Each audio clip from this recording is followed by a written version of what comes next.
So, Aliens. Are they real? How many are real? It's gotten to the point y'all are just used to me ambushing y'all off the start. So yeah, we're talking about gray aliens this time. Yeah. Not green, gray aliens. There's a difference. They're graylians. The green ones are plants. They live on our planet. Mm-hmm. That's right. That's right. So, little gray men, or not even little gray men. Yeah. They're tall gray men, lanky gray men. What do you guys know about the Greys in the old? I don't know, like the weird and kooky lore that people have conjured up for them. I know they're fast and they have long fingers. Those are specifically Martians, right? Like they're from our solar system. Yeah. It was always assumed. It's always assumed Martians, and I think H.G. Wells is really what kind of planted that idea. Because I think Really? War of the Worlds is what really kind of got that idea in everyone's minds. I didn't know they were from. Oh yeah. War of the Worlds. War of the Worlds is actually yeah. War of the Worlds. Yeah, the tripods. Yeah, they were from Mars. It's like At least I want to say I have nothing specifically on it besides the only thing I can think of is like Expedition to the Barrier Peaks, which is like a whole alien module. But I don't think they were like necessarily grays. They were more like just general like alien space invader kind of thing. But it is yeah. No, go ahead.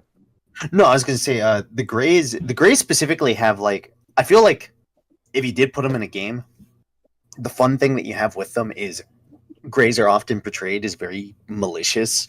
Like they're the ones that are experimenting on people, abducting people, like doing whatever weird bullshit. And like there's always this very malignant kind of vibe to them of they're up to no good. Yeah. They are the Zeta Reticulans specifically. Are they? Yeah. I was saying, like I was laughing. If you look up gray aliens, they are the Zeta Reticulans. I always thought that was just a nonsense word, a misnomer. I didn't realize it was. No, it's a binary solar, or it's just a star system. Yeah. Okay. The constellation of Reticulum. Interesting. You know, they're real. They're out there. We've seen them. Yeah. Because I mean, my main experience with them is just being out in a rural area where there's like they're all over. No light pollution at all, so you can see the sky for miles, which is beautiful. But obviously, there's you always have the niche people there. Oh, I saw it out there. I haven't seen the alien. Yeah, you They throw don't a take my rock moonshine. out here, you're going to hit someone with a Sasquatch story or someone with an alien story. One or two. That's fun. Yeah. Do you think Squatches are alien? Yeah. It's always interesting. Squatches. But yeah, that's kind of the general vibe, and I feel like I've just always kind of been aware of that stereotype of the one weird person in your town just be like, I woke up and they were probing me, I tell you. I woke up and they dressed up like my friends. They put their finger in my butt. and they disguised their space alien ship to look like a Ford F-150. And they disguised themselves. They dressed up as my closest friends and family. They said, "Prank them, Johnny," and well, kind of my question is, if you have the spacefaring astral sea, which is a whole different plane of reality that you can open a portal to and go to, and it's like timeless and infinite and based in thought. I don't think D&D really has space for like if you built a fucking rocket ship and shot off of Abertorial. Yeah. Because yes, you are correct. Where it is, Yeah. I think because there's when you go out into space, you don't actually go into space. You go into the phlogiston, which is like what the fuck is that? The phlogiston is like the emptiness between like the orbs that are the spheres. The spheres and everything. So it's like because fucking what is it called? So that's not the the astrals. The astral like sea, the astral plane. I forget what the The far realm. no, it's like the fuck. I am blanking out so hard on it.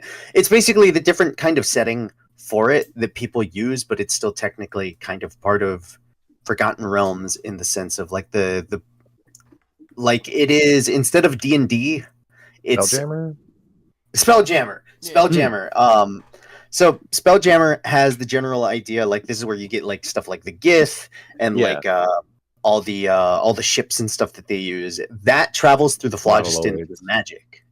Yeah, like that's the Mind Flayer version of it. Of Mhm. like they have their nautiloids and you have like you can have like other types of ships, but the thought process with it is just it's not actually space. It's more of like the old medieval idea of like like because phlogiston I think actually comes from something.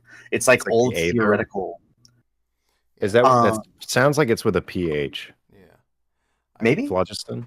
Because I'm kind of with you, where I feel like the only difference is maybe space would be the far realm. Like that's kind of where you start stretching the point where it's less made of consciousness. Well, no, the far realm. It's supposed to be kind of like a border between the mental reality and then one just outside of our actual like expanding universe. So the far realm is not space, it's something just past that. some crazy eldritch shit. Yeah. Because I was just going to kind of double back to earlier. I accidentally called it where I was about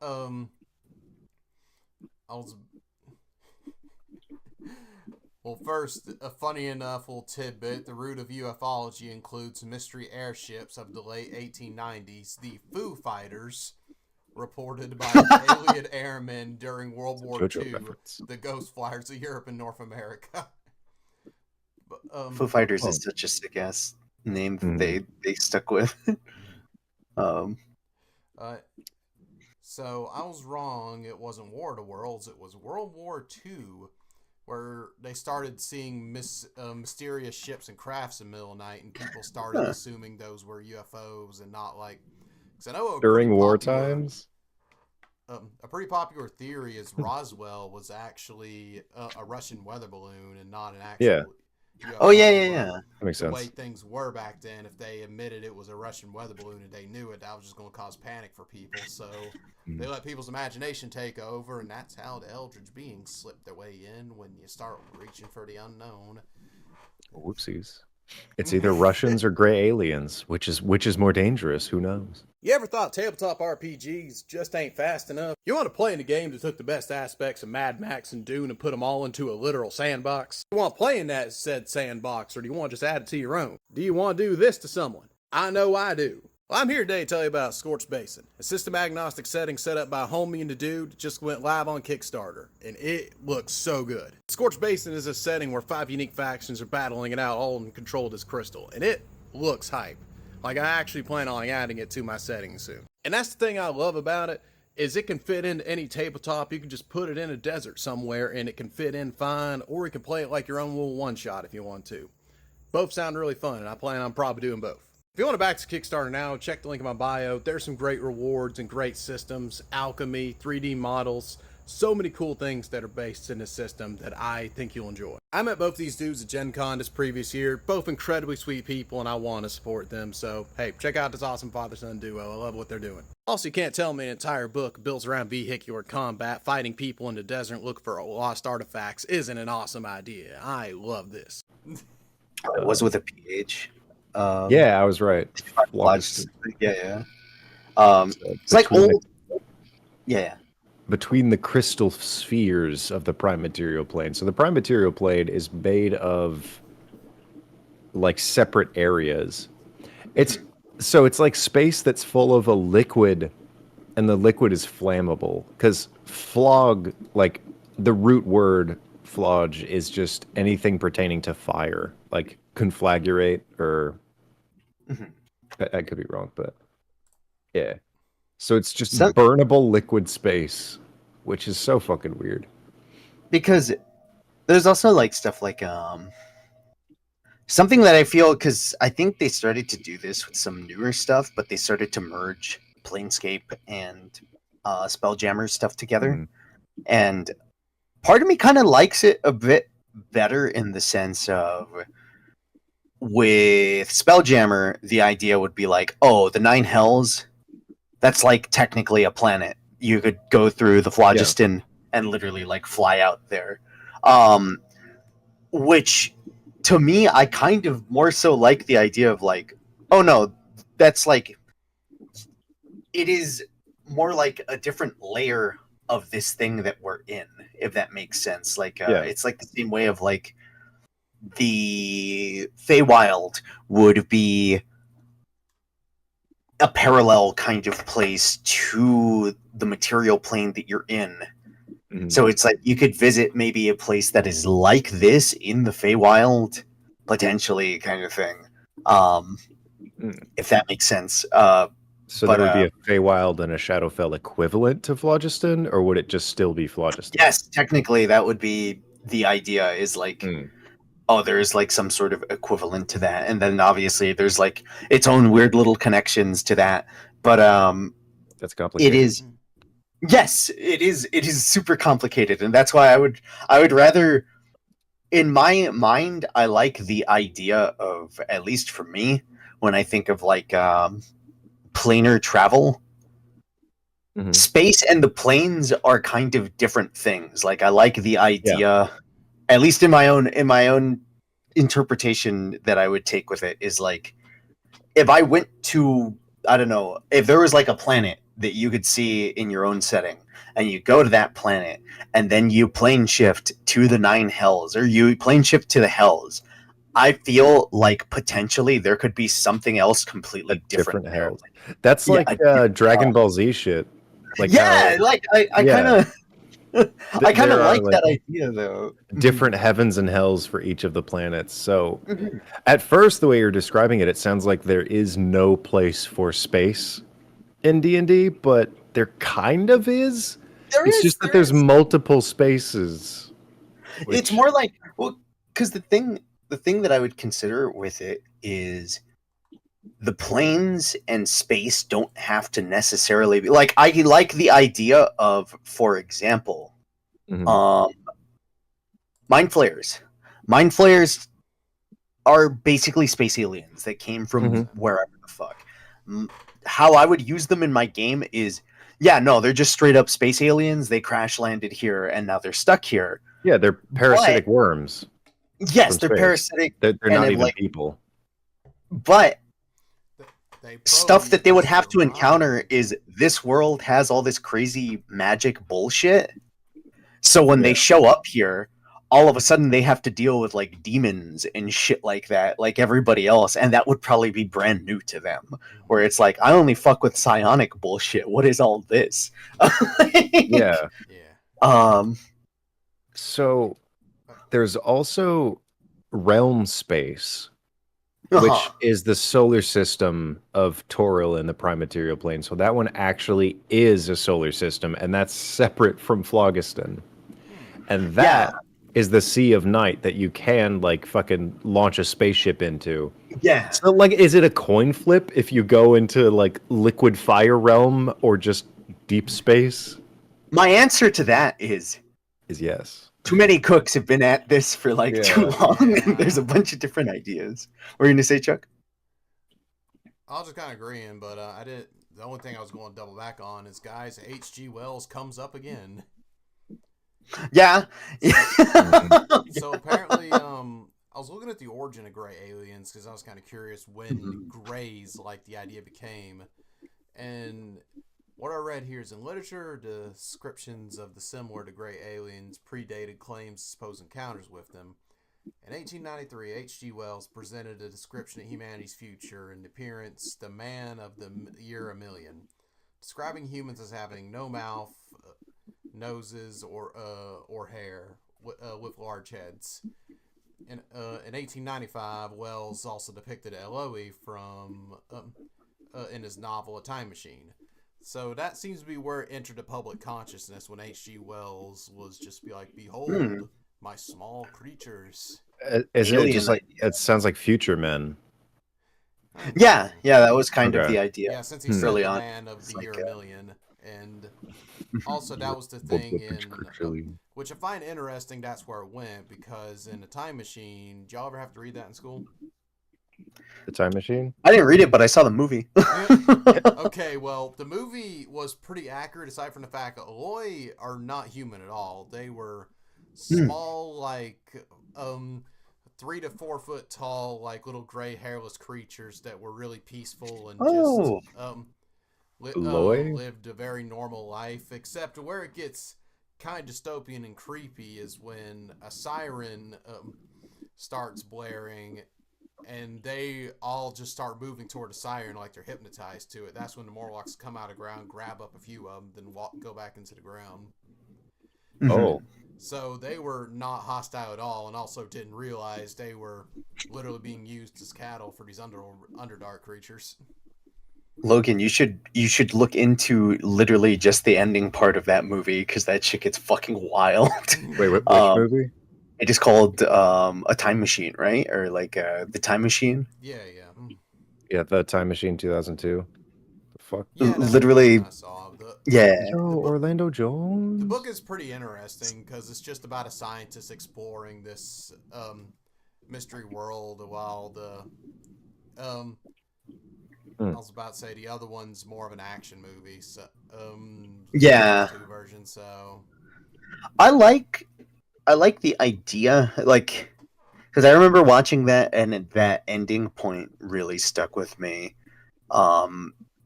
Just the idea of like this weird futuristic fucking like people, like the weird dystopia kind of bullshit. I thought that was neat. yeah, the Morlocks were really well depicted in that. They were freaking terrifying. Like but yeah, no, it was interesting. Another interesting depiction is his wife didn't pass away in the book. Oh, really? He was just a scientist that was like, "Hey, I made a time machine," and it's like, "Oh, does it work?" Like, "Yeah, let me show you." Then he just leaves, then comes back, and it's like, "Ugh."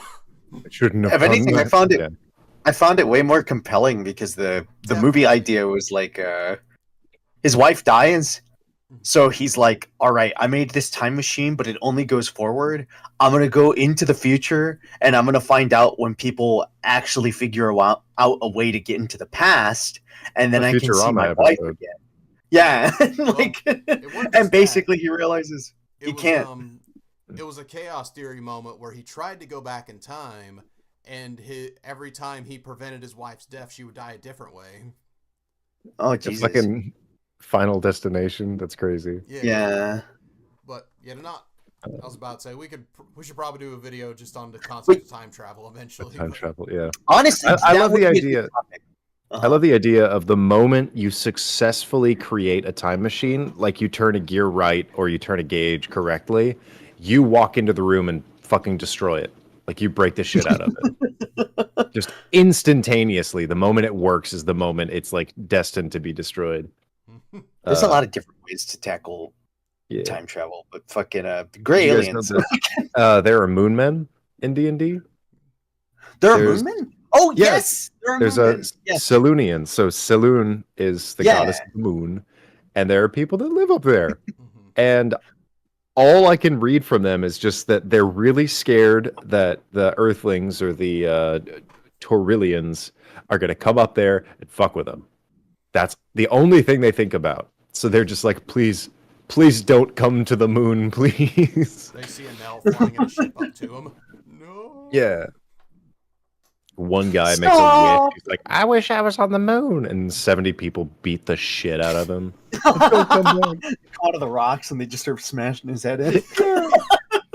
Yeah, they're all on the moon. Just get lost, Taurillians. Because I like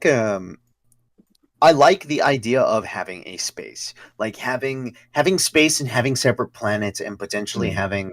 I like the idea of mind flayers straight up, like the Far Realm itself being more so rather than straight up a whole plane.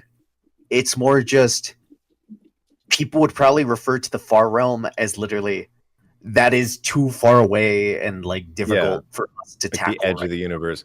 I kind of like that concept where if the universe is ever expanding, it's actually the order and functionality of the universe that's expanding into nothingness, but that nothingness has its own chaotic order, and that's where they come from.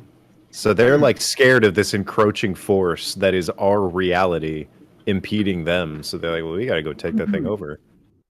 Like ripping into the galaxies and fucking with us. Because I like even the idea with like potentially having aberrations, just a bunch of them just straight up also being aliens potentially, like even Froghemoth, perhaps. I like a nice mix. I like a nice mix where it's like I like the idea of beholders not necessarily being like straight up aliens, because that means that they have their own society out there or something. I like it more in the sense of this is some weird fucking thing that just formed and it's found its way here, and I don't know how. I don't know what that is. I always like the idea of a separate monster category called anomalies as opposed to like aberrations or monstrosities. It's something that shouldn't exist and kind of manifests on it in its own sense. Doesn't come from anywhere. If anything, there's like a point where I don't know if it'd be the best way to tackle it, but it's like I think of certain stuff as like having like the anomaly, because aberration does kind of become like aberration and monstrosity become like kind of like a I don't know, throw them in there kind of thing sometimes. Yeah, one's just like a catch-all, but it happened naturally, and the other's a catch-all for everything that I have no fucking clue. It's out there. Some weird bullshit. I fucking I feel like I feel like it just kind of represents the fear of the unknown for us, where we just don't understand space, but we just natural fear, like, and just like our thoughts getting away from us just make us believe there could be something up there that wants to get us. As opposed to monstrosities, which we can figure out how or why they are. We know that they shouldn't be. That's the difference. Bless you. But thank you. Go ahead. And I kind of like that about the idea of just like, to me, I think we discussed this a little bit before, but abjurations, to me, that is like monstrosity is something that could fit in your setting, but it's like exaggerated or different to a degree. And abjuration is just something that does not fit in. It follows a different set of rules than everything around it, like beholders creating stuff with their mind. Gray aliens would be monstrosities. I feel like they'd be aberrations still, off of the fact that they are something they are literally not of this world. They are from some other planet, potentially, or at least that's how I would probably depict them. Yeah, they're made of the same like stuff as us. I don't think a beholder is. Yeah, I mean, some like because it's like a. I'm thinking almost like borderline periodic elements. I feel like aberrations don't quite have to adhere to that kind of material. Okay. Because it makes me think of like, for example, if you had a xenomorph, what would you classify that as? Oh, abjuration.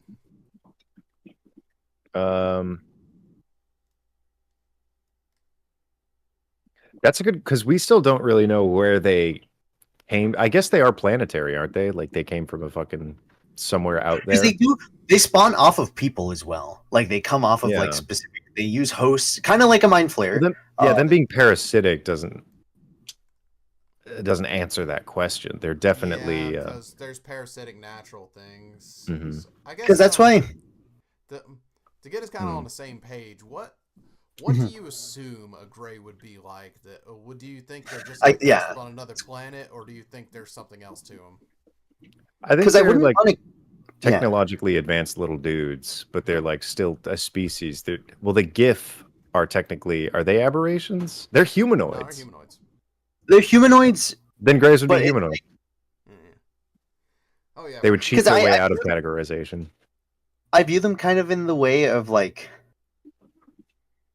I would kind of classify them similar to something like a mind flayer, in the sense of, or at least my own take on it would be like, because I picture them as being, technically they are humanoid, I'm also very like, I don't know. Sometimes for D&D stuff, if something like if a spell says humanoid, if something fits the shape, I don't give a fuck. Like it's like I've had times where it's like, yeah, you can use hold person on a giant. Why? He's humanoid. He's Yeah, he looks like a guy. He's got the right limbs. He's got a Um, heart, a liver, kidney. yeah, he's just a really big guy. That's all. Opposable thumbs. That's what it takes. There we go. If I could, All right. but like, Um,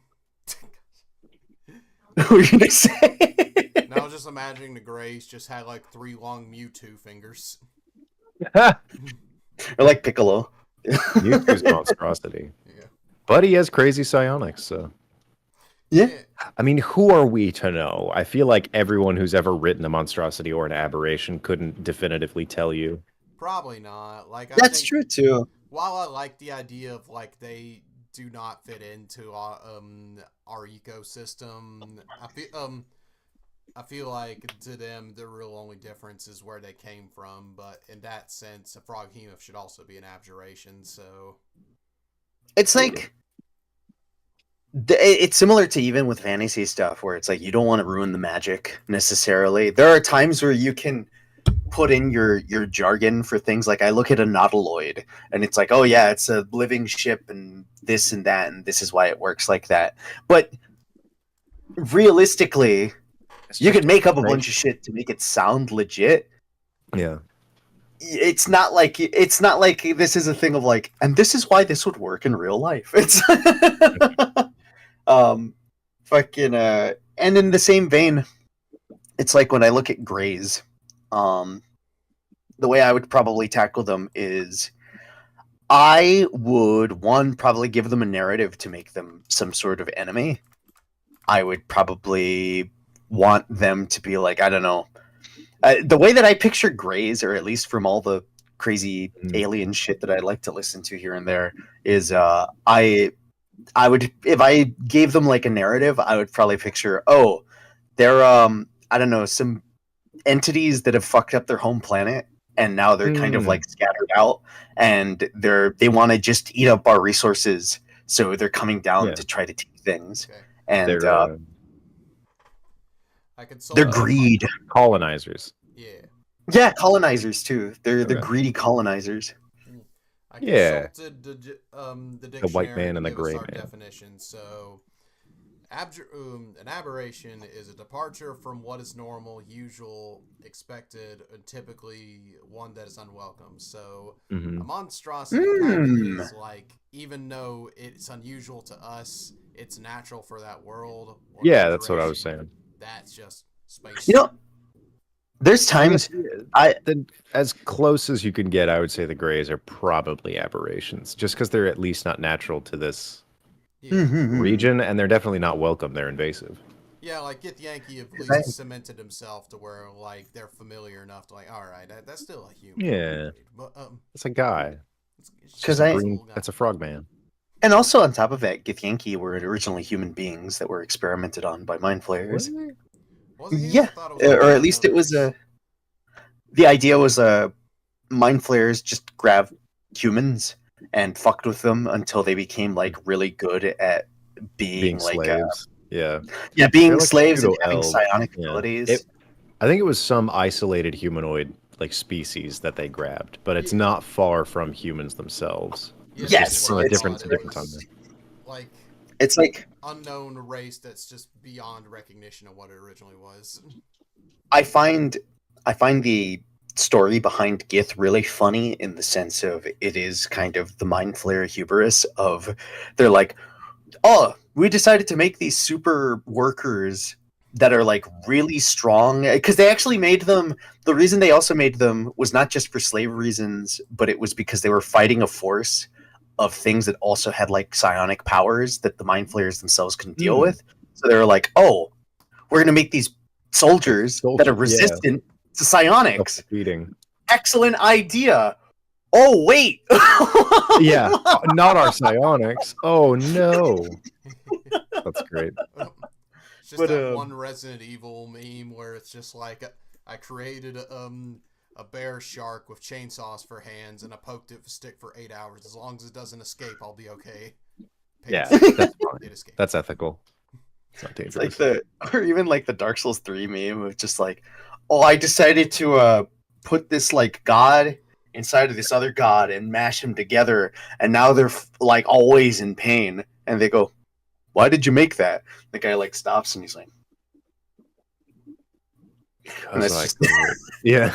it's like fuck, why did I do that? Guys, I gotta go paint the town brown. I'll be back in 2 minutes if that's all right. Okay. Oh, he's pooping. Oh no, Oh no. no! Rapid. I have a bunch of paints I gotta use. I'll be back. Oh, okay. Gotta, You heard it here first. The Runesmith, he's a little bit. He does indeed poop. Yeah. We got the scoop right But here. the big scoop. We could but a thing that I would say, I guess to like continue on the topic a bit We is don't like have to, he's not here. I'm kidding. Oh, yeah.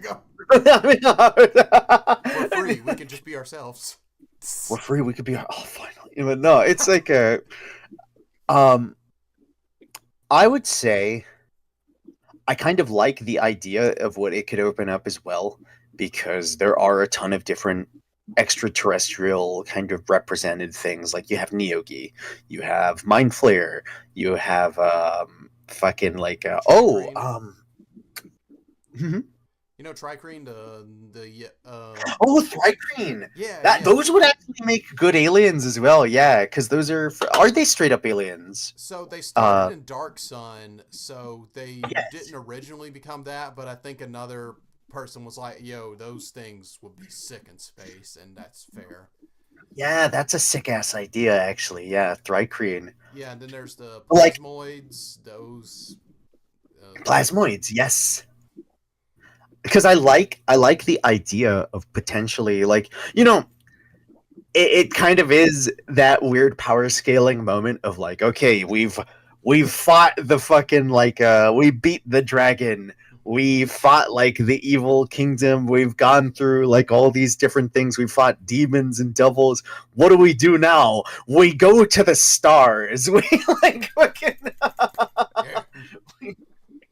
fucking I mean, that and is it's the like- human experience. Is we reached the pinnacle of our society, and then like us in another country's like, I'm going to get to space first. No, I'm going to get to space first. No. And it's because that also even opens up its own like weird little politics of you could have situations with how do the Greys deal with I don't know, like mind flayers and these other things, like what is that history like? Yeah. 'Cause that- even what could be seen as an invasion is them trying to escape like a threat out there that's even worse than them. Yeah, no. Exactly. 'Cause that's the thought I've kind of experimented with. That I thought would be a fun idea of just, hey, yo, the Far Realm's dangerous, but that little rock that's nice over there. I want to live on. Yeah, no, that too. Because they'll view it as like an easy takings, and then here it is. That is the fun thing, is you have the adventurers that would be like these underdogs fighting straight up this crazy bullshit coming in. We're talking. I went on a thing of like talking about potential space politics that you could have, in the sense of you got the Greys, and then you got Mind Flayer, and then you got Neogi, and then you potentially have stuff like Thrycreen and like all these And the other Gith. aliens, and the Gith, and like how do they all like? Because these things have probably been out here for so long. It's just suddenly, Yeah. oh, players figure out a way to get into space. What do they deal with out there? Or if they encounter aliens that have crash landed, take their ship, go out into space, what is going to happen? Yeah, because the hippo gif, I believe, are like mercenaries in space. So that means there's like a level of politics up there, and like at least. Oh, the GIF, yeah. That's what I meant. Sorry. So it would really just be sort of like a resource and colonization war at that point, unless like no one's really unified in space because of how vast it is. So you can't have like a big Terran reality villain that you all fight like Gurren Lagann. Yeah, imagine it'd be But- kind of like. I mean, you could. city-states. Yeah, you could. It'd be sick. We should. It'd be sick, but it'd be like that is at that point it's just like, okay, so this is Yeah. the end of the campaign. Yeah, that just doesn't seem like the prevalent issue in space adventures. It seems like it would mostly be like vast distant relations and like mining resources and stuff. Yeah, I So see it would be a tone shift, but it's possible. It could be fun if your players are down for that type of adventure. I'd see it because kind of like the space setting I've just loosely messed with is like a bunch of independent city-states that all at least have a working enough relationship where at least they all agreed on a currency and some base set rules for trading. But Yeah, I feel like water would be an effective currency. yeah, That too, yeah. because that's something Waterworld did really well. I thought that Earth was a currency like dirt. Dirt. Mhm. Dirt. Yeah, Dirt. water would be a good currency there. But, Dart. but that's kind of how I imagine space would be just a bunch of loose colonies and civilizations, unless there's just like a straight galactic empire, like i.e. Warhammer or something like that, just trying to get rid of all. Oh, yeah. those. Yeah. God, even war. Yeah, that actually would Jumping be into Warhammer. a big. I guess that would be the view on some of that. Is just Yeah, you know, would just you- be a tone shift into a different setting if you go too far. Be a whole different game. I like the offshoot idea of like people slow farming nebulas for floating materials. Like there's that nebula that's just all alcohol. Some like drunk sailor who's got like a huge net dragging behind him that's just collecting. I could. I'm gonna sell my whiskey at the nearest spaceport. You know, I was, But because I was- like. Oh, go ahead. I was curious, and I just looked it up. Do the gray aliens exist in Warhammer? And just the top reply was just like they probably got purged already. Yeah. Someone fucking hated him enough to just obliterate Fucking him. Xenos. Yeah, I'm just But- imagining Fucking hell. Crypto from Destroy All Humans said something just smart to a Marine, and they decided to glass all of them. Because what I know from Warhammer lore, like there are some Xeno races that come up, but they're fucking gone by the time that you hit like 40k. Like it's like, oh, there's a whole part where two Primarchs are fighting this race of alien spiders that can like fucking like Mhm. like they're basically like phase spider kind of It's an thing. evolution war. Yeah, and it's just like they deal with all these fucking spiders, and it's just a whole like little chapter in their lives is like, yeah, we just kind of wiped out this race the other day. I feel like it would just kind of make the adventure bigger, where like areas are just larger and travel distance is bigger. But I feel like a lot of stuff that you'd be able to explore, like in Spore, when you hit the space stage, one of the first things that you naturally find are the ruins of a civilization that's been gone for thousands of years. And it would just like cover planets. You'd be like, oh, I'm late to the game. Like a lot of these motherfuckers here Cool. already gone through it. The Because something big barrier. I know Mass Effect even did I something think of- similar to that, where sorry, go ahead. Oh no, you good. You find like a shrine on an abandoned planet that not a lot was known by, but you get information on that planet that realized that aliens have been watching humans since caveman days. Oh yeah. The Watcher. It'll- What's that space game with the time loop? Like Outer Wilds, I think. Outer Worlds? Outer Worlds. No, Outer Wilds. Is that Outer Wilds? If you guys don't know it, then I haven't played Outer I Wilds. know played of a little it, bit, but I've not a never big fan. seen it. Yeah. Yeah, no.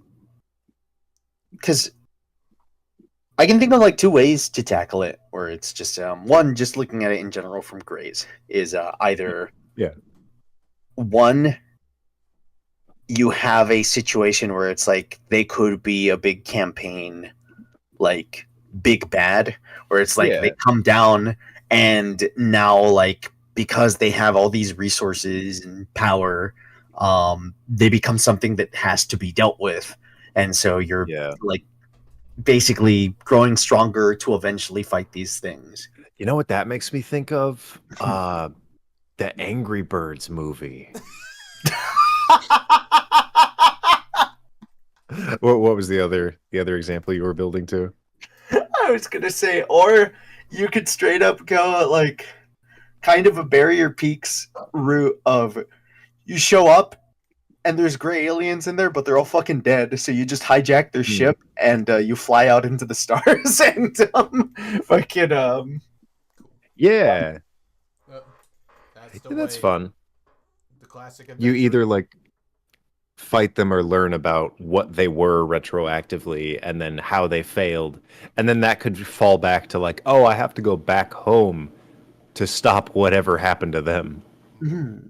Or you could even have something that could be cool is having relics be left behind from some like basically I could picture a situation of aliens crash landed, they got killed, somebody like came into their ship, took whatever materials they have.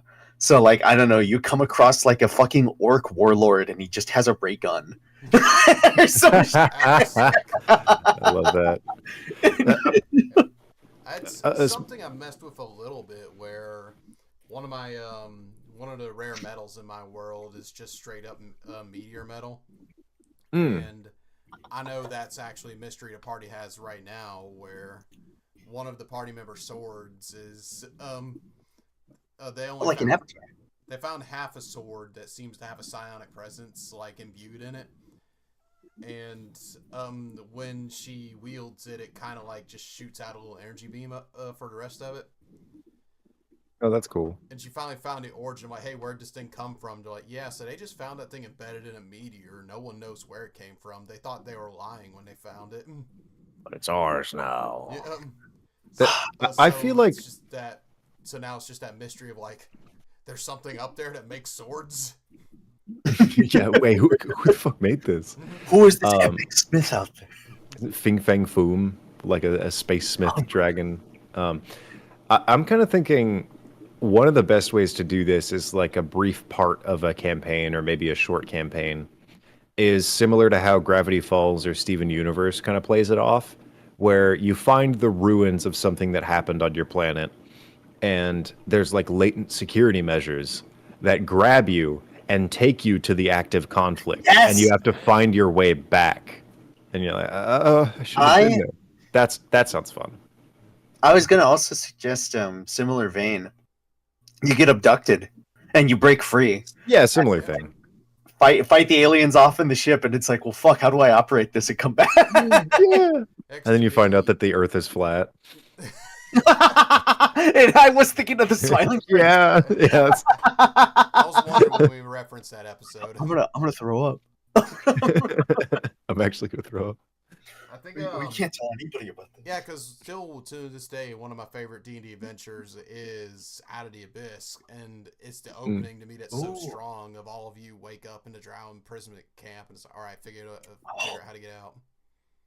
Something I also wanted to tackle earlier, not necessarily having to deal with grays, but sometimes it is kind of like I don't know, some idea of like some people depicting aliens as like demons or something like that, and it's like Warhammer. Something that I find funny because we were talking about the typing thing. I feel like this is just a thing that you're going to get when you have multiple things over and over, and like D&D, you have so many people working on the same thing. I feel like there are times where aberrations and demons, or like not demons, like fiends in general, have like weird overlap, or I guess demons specifically because of the chaos. But it's like a thing of because there is like a chaotic nature to these things, like hyper adaptive. Kind of. Yeah, sorry. Well, think of it this way, where because this is in my head canon for it anyways, is the Far Realm is about as low as you can get spear wise, because the reason the Abyss gets more mad the lower you go, But like on the Hells is fine. Like when it comes to Mhm. like Uh-huh. The Hells is 9. It's law. yeah, all 9 layers, pretty sane people. But as soon as you get to the Abyss, that's just too close. And to me, that's kind of my headcanon for the Far Realms, what's really influencing that. Ah. Do you think if you get to like floor 99 of the Abyss, it's just the Far Realm? Yeah, that's kind of what I was thinking. That makes sense. I know the whole deal with the Abyss is like it's the remnants of a dead chained god of chaos, and I feel like he would be an effective portal almost to the Far Realm or the realm of nonsense. Yeah. Yeah, honestly, I do, because that's always struck a chord with me in the sense of I have sometimes plucked certain aberration things, and I'm like, I could make this a demon. I could turn this Yeah. into Yeah. a thing, because I think a thing that I do kind of hate at times with some aberration stuff or some demon stuff is when something becomes a norm. I feel like it shouldn't necessarily be like a norm. It should only be a norm in the sense like for example, rocks. The fact that rocks are types of demons. Oh yeah, Yugoloths are also fucking. Yeah. The whole Yugoloth Straight up species is crazy. like the alien version of demons, so Yeah. it's like the inverse of what you're talking about. There's like the high tier Yugoloth looks straight up like a gray alien. Yeah. I didn't Mhm. think of that. You're right. Yeah, Ultraloth, I think. Yeah, Ultraloths. Yes. The one that isn't I a think that's what furry it is. or. Yeah. They're across the board. I like the Uh, furry librarians. They're fun. Um, Then I there's like- one that looks like a barrel with a bunch of arms. That Yugoloths are fun. We should talk about them in a different video. oh, 100%. Yes, I would love to. Especially the But the one that's like the Chiron from Greek mythology, the boatman. oh yeah. yes. The thing goes The hard. Mariloth. Yeah, Mariloth. think- His design is so good. I feel Yeah. like Yugoloths don't get talked Mariloth. enough about. Like they're No, I made a video about them and I fucking love them so much. They're yeah. this offshoot group that don't have their own plane, like the Rakshasa. They don't belong anywhere. They're fiends. But Not to go too The far thing- into that. the thing that I always like think about with demons is they're supposed to be like really different. And the only time I find or I feel there should be uniformity amongst them is probably because they're underneath a very specific demon lord or something. Like it's like their power shapes them. Like it's like Baphomet Yeah. having a bunch of minotaurs underneath him is just off of Baphomet mentioned. Having them Rob underneath Hoffman them did a good job. Yenagu's a good one. Orcus, I think, has his own. Yeah. has undead. Yeah, so bad. I would say like Pazuzu probably has like a bunch of like bird And then inspired. all the oozes came from what's his name. So they're all super effective. I was Yeah, about yeah, to say, the big liar one just has a bunch of lawyers that work for him. Yeah. Fuck. think- Frozer Blue, I think. Yeah, Fraser. Yeah, that's the one. That's the one. Mhm. Yeah, it just has Love that like guy. lawyers. Mhm. And obviously, Jubilex and Zugtamoy, those Jubilex. are pretty obvious. They got Oh yeah, Yeah. mushrooms and slimes. oozes following them. I think the only one that specifically doesn't have Demogorgon. it doesn't have a designated group. Because I remember even in He's got the Ettins. Or not. Yeah, Ettins. that's about as closest, but they're not Oh, strictly yeah. That's about it. them, are they? That's it. Yeah. It's like his weird kind of bullshit of having like two-headed related kind of things. I like the idea that he can't decide on what subordinate to have because they're always yelling at each other. So he just doesn't I like get the around to it. idea. I like the idea of when a demon being so like weak-willed and so like there is a demon lord that has so much power that it exudes that it's straight up like you underling are now like slowly becoming like shaped by my will. It's Mhm. like the I love the Like, fear of that of just like your The movie Annihilation does that really well. Mm. still need to see like- that movie. I've heard so much about it. I didn't get it the first watch through, but like by the end, because you spent time in that dimension, you're not yourself anniore. You're fucked. Yeah. Yeah, There's you're just not you. Well, if anything, it's kind of like a. There's a lot of stuff like that. Like I think of the Feywild as well, where it's like if you spend too long in the Feywild, you start becoming kind of Fey-ish. Spirited away if you eat the food there. Yeah. And Oh, yeah. because I know Out of the Abyss how they showed like since the Demogorgon's influence was just a bunch of two-headed enemies. Like there was like a two-headed hellhound, a two-headed stone giant, and Etten. Oh yeah. They're prevalent, but it's not too obvious. Mhm. Because I think Yeah, it's the subtle. only Yeah. because Frostblue, Grazit, and the Demogorgon all don't really have their own group, but I think it's kind of assumed that Grazit and Frostblue are going to have some dedicated cultists working for them. Gruz it's just anyone who's a slut, I think. Yeah. Yeah, that kind of is it.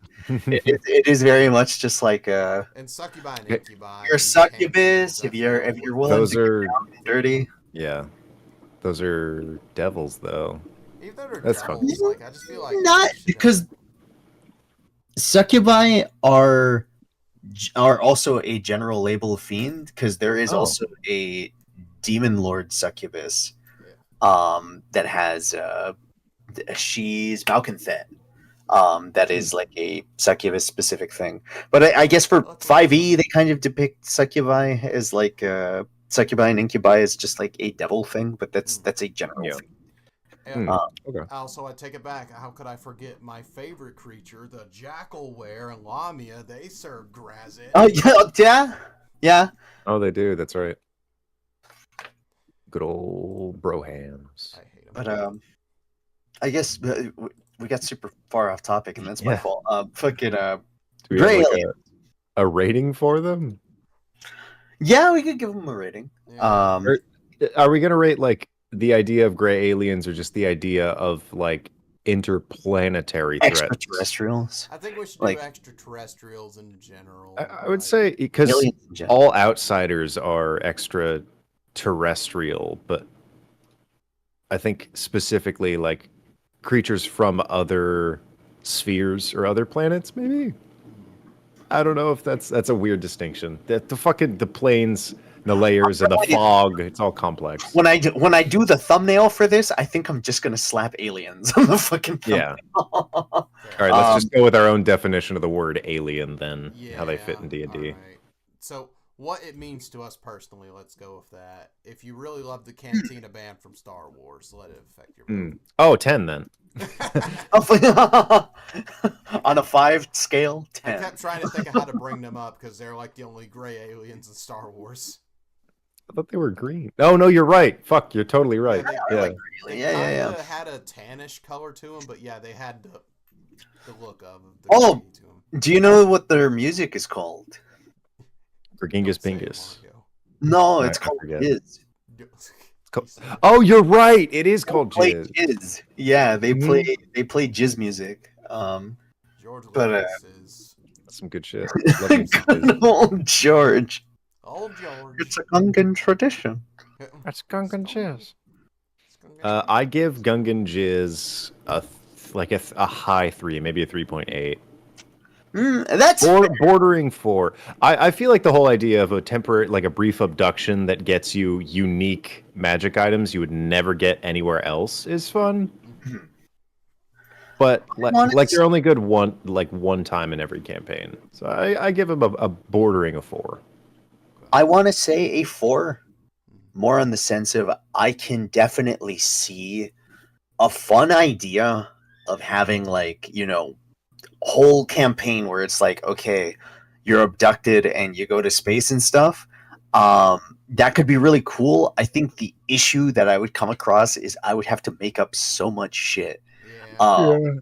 Because then it's like, well, you're no longer part of that planet, and then I have to tackle how do gods work outside of your planet? There's almost too many questions you have to answer to build out that world, and you don't want to fully just make it a spacefaring campaign if you're gonna touch bases on that. Yeah. It could be fun. It could, because I've heard of people doing that, and I've heard of it being cool. Mhm. I just don't really want to tackle it myself. Yeah. But it a could high be. mid 3 then. That's a totally fair argument. That makes a lot of sense. Yeah. But we're going to say I am going. Yeah, I was about to say. So there's a lot of alien races. I'd probably give 5 out of 5. But just like the generic concept, I gotta just give like a 3. Because like, Yeah, that's fair. totally valid. yeah. Because I was about to say a lot of fun ideas to be had, but I feel like just talking about grays in general, like I don't know, I've never really controversial belief. I don't really believe in aliens, so I never really You put motherfucker. too much. You what? No, Jesus. What? I've never really too much thought of it. I mean, they could exist, but I'm not just staring at the night sky, just waiting. Yeah, no, Yeah. that's fair. There's like 2 whole facets of aliens, but that's actually another conversation we didn't even touch on. Yeah. I guess no, it's just aberrations. Like, point. are they dimensional? Are they interplanetary? Yeah. Interplanetary ones would not be interesting or sophisticated, I don't think. So it's not that fun Because to in explore. the They'd be same, worms. like- They'd be worms. I don't know if I would be quick to use gray aliens, because if I wanted to use something like like for the topics that we discussed, I would just use mind flayers because they already have so much fleshed out. Yeah. Yeah, mind flayers already are good. I was more interested in this topic, just talking about spacefarer in general. That's what I was really kind of vibing with. Yeah, no, Yeah. and it is a cool topic. It's I a was cool having fun conversation. just looking up the aliens in the background and finding out that Mhm. my theory was right. H.G. Wells had a lot of influence in it, and just this little She, like, made all details of that I them. read that I didn't get a chance to mention. But the first gray was really in 1917. Oculus, Aleister Crowley described meeting a yeah, Mr. Crowley. An entity named Lamb that was Mr. similar in appearance to a Crowley. modern gray, but he believed he contacted this through a process that was called Emelatron workings. I'm assuming something similar to astral projecting, because he makes it sound like he went to his world, like, and talked. Yeah, to you've never him. done that before? I mean, Mario and I took a trip to a different planet like a month and a half ago. oh, man, Yeah. Why'd you tell me? Yeah. Well, we were gonna invite you, but we forgot. Because it was like Genuinely, an we just odd forgot. time. Like, we It were was already like on an our odd time, way. and it was like the guy was like, "Hey, we gotta get going like now." I- Like, dude, I gotta. Yeah, He kept showing his watch. He was like, he kept just tapping it. It's like, And once we got like kind of out there, I didn't want to like turn around. Cell service wasn't working. Is this because Maybe next time. The last planet we went to? You know, I had to go. I told you I couldn't stay past 10. Look, we'll talk about that later. Maybe that's something. something I didn't even topic. It's something I even forgot to bring up on topic too. Thinking about fucking War of the Worlds. There is something really sick about the idea of just having these creepy ass alien machines that like have. Imagine you're fucking like just you hear some like. It's like, oh, there was a weird like star or meteorite that fell out of the sky like a month ago, and then it's just like, oh shit, some crazy shit's going on like off in that direction. All of a sudden, big fucking 3-legged thing starts coming through firing beams and shit. It's a cool fucking concept. Yeah, War of the Worlds was actually just a pretty intense movie. That's a sick ass idea. Very inspired. Oh yeah. It was rough in general. Then Scary Movie 4 came and had a good old. Yes, it did. It did come. Oh, those are grays we didn't talk about. The grays literally from Scary Movie 3 that were peeing out of their finger. Yeah, that piss the out of their fingerprints. fingers. Because I feel like that's the grays I see the most these days. Is I don't see people talk about grays like as a concept. Mhm. That's an important factor of them is they can piss from their fingers. Yeah. Mhm. I feel And they like can they've come just from been their middle clowned on finger. to a point we're less scared of like a gray and more scared of like a UFO, because when I think of grays, I think like Scary Movie 3 or the ones from South Park and stuff like that. You gotta like When I think yodel of at 'em and grays- shoot 'em and cough on them. Yeah. When I think of grays, I think of that fucking scene from like Fire in the Sky, Oh my god. where the guy's like getting fucking tortured. One of the few things Oni Plays informed me about that significantly made my life worse. Well, Yeah. because that's the vibe that I feel you would want to capture is like these things are scary and you don't know what the fuck they want. Yeah, the they fact they that don't did give a not fuck about you. did not explain anything that happened to him No. makes that scene even Yeah, exactly. scary. All right, boys. I gotta go celebrate Yeah. Mario's independence from the French. Yeah. Mhm, We're doing this mhm, for you, Mario. Don't. Yeah, those bastards. No I don't baguettes. I don't want to spend $300 on Modelo's, Mario, but I'm going to do it for you. I'm gonna do it for you, buddy. Dude, I bought a fucking Mexican Coke the other day and it was $3 and I was like, damn. Yeah, Oh, that fucking sucks. jeez. Well, But thanks for having me, boys. Well, thank yeah. you for being here. Good, nice little short episode. Yeah, it was nice. Yeah. Goodbye, then. Goodbye. I love you. I love Live on you. and Prosper. You get that reference? Oh my god! That's from What? Star Wars.